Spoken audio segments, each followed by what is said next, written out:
Hello and welcome to Courseline, your car brochure channel, and in today's episode we're going to look at the little Suzuki Alto.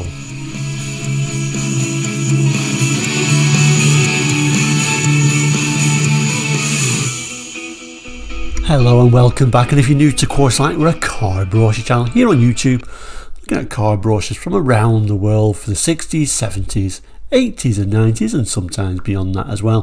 So if you like cars and car brochures, please consider subscribing. Anyway, back to today's episode.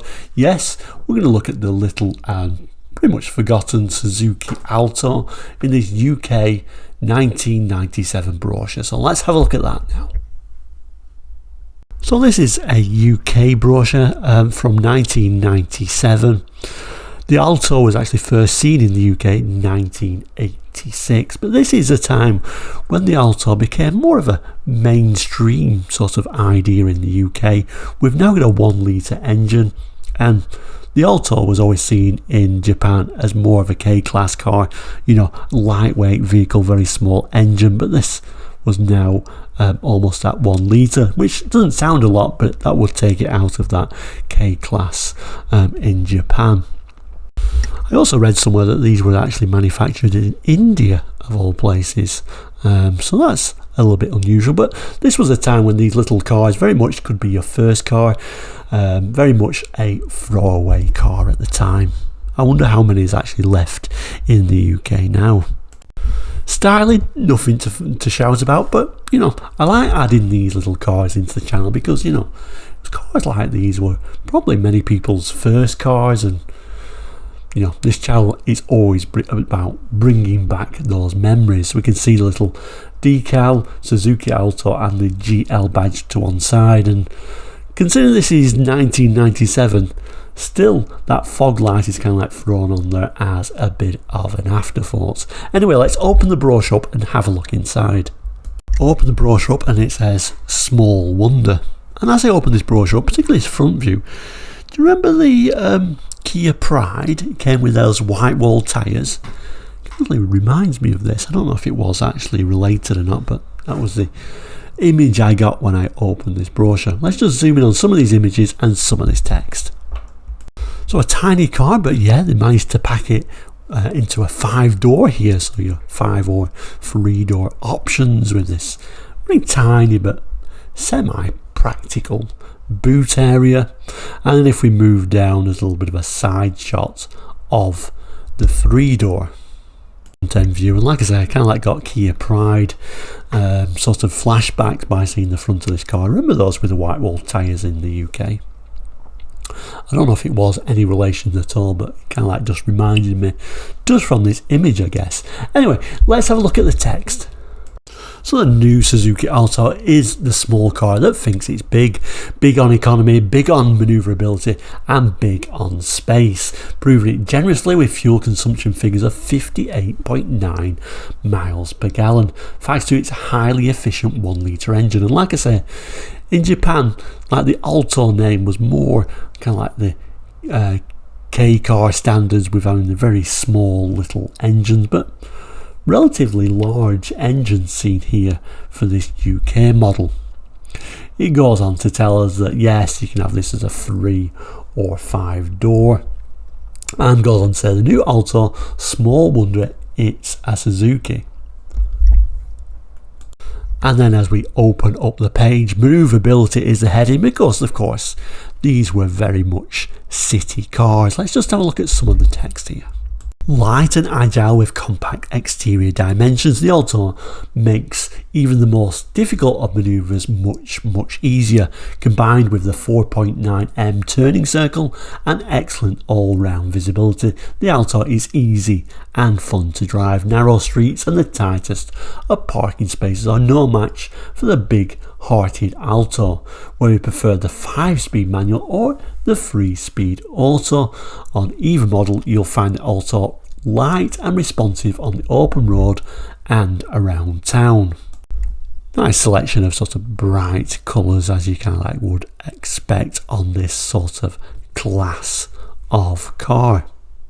You can kind of get some idea of how small these cars are by seeing these people stood by the side of it.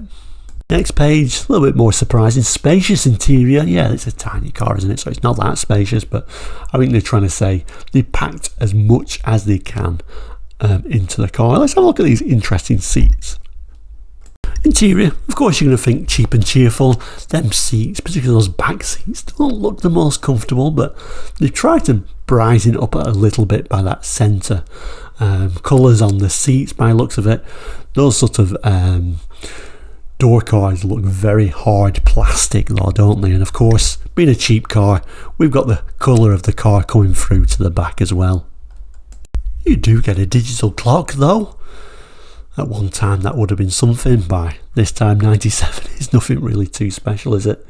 It's also showing us some of the headlamp level adjustment, which is quite nice on such a poverty type of vehicle. Interior wise, it's showing us, yeah, it's quite practical. We can fold those seats back. It's a split fold seat, and we've also get a little bit of a glimpse at that very sparse interior. Who else but Suzuki could produce a compact car that manages to offer so much space and equipment inside? With room inside to seat 5, you'll find the interior more than generous. What's more, every control and switch, from the indicators to the rear wash wipe, is easy to reach and simple to operate. And it kind of goes on to tell some of those things we've looked at, like that 50-50 split folding rear seat. We do get a list of interior equipment though. We've got a leather 2-spoke steering wheel, which is surprising, digital clock, green tinted glass, internal headlamp level adjustment, cloth seat trim, reclining and sliding front seats, adjustable front head restraints, separately folding 50-50 rear seat backs, internal tailgate release, internal fuel flap release, vanity mirror and optional air conditioning. Which, you know, wasn't too bad on a small car, but I'm always kind of like looking at much older cars than this, and you know, if these older cars had all that equipment on there, it would be like the absolute top of the range. So it's amazing how times change. Next one, big on confidence, so it's telling us a little bit more, a few more technical information. We've got a little bit of a front view of the Alto. I think we'll start by looking at some of these images and a little bit of this text. So there we go, a 1 litre 4-cylinder aluminium lightweight engine, kind of like a surprising engine. You can't imagine it more to have a little whizzy 3-cylinder would have been more fun, I think. We've got side impact beams, and we've got front ventilated disc brakes, which again, surprising, but again, I'm more used to looking at much older cars. Technical features, we get a lightweight aluminium 1 litre engine, multi-point fuel injection, excellent fuel economy, 5-speed manual or 3-speed auto transmission, engine immobiliser, side impact protection beams and ventilated front disc brakes. And really the text on this page is really just going over some of that technical information. I'm not going to read all that, but I think if you pause the screen you could probably read it if you really want to. Anyway, let's move on to the next page. Then the last pages, we've got the colours, the specification, the equipment and the accessories, so let's zoom in on those. So a little bit disappointed, in 97 we only got 3 colours, Saint Germain red, aqua green metallic and reddish blue metallic. However, by 1998 we got this much nicer colour palette.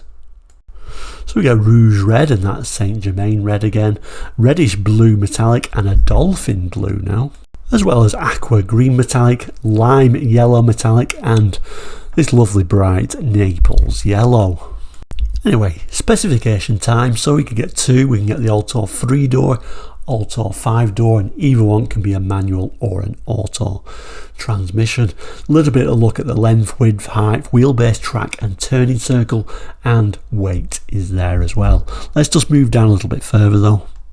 So it's a 4-cylinder 993cc, and like I say, they've got a bit more mainstream Altos now, haven't they? And I think for me they'd lost something from going a bit more mainstream, although I'm sure it helped sales. Let's move down further.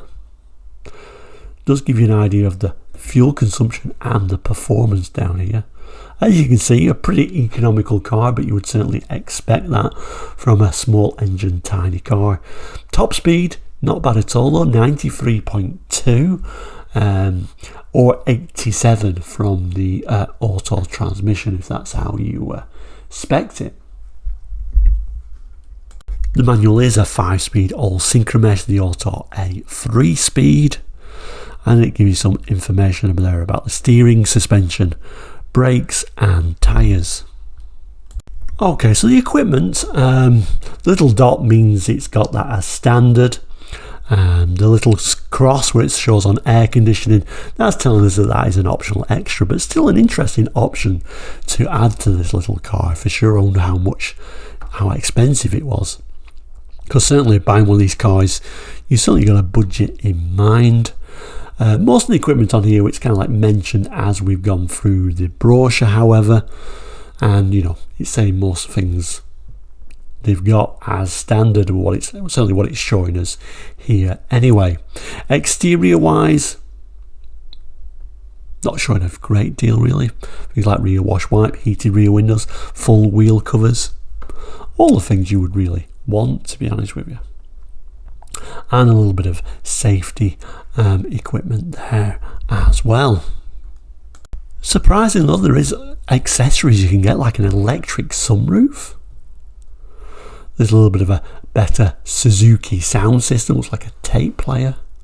A little bit of a roof spoiler if you wanted to look a bit sporty. A roof rack, and finally you can have these sort of integrated fog lamp sets in the bumper there.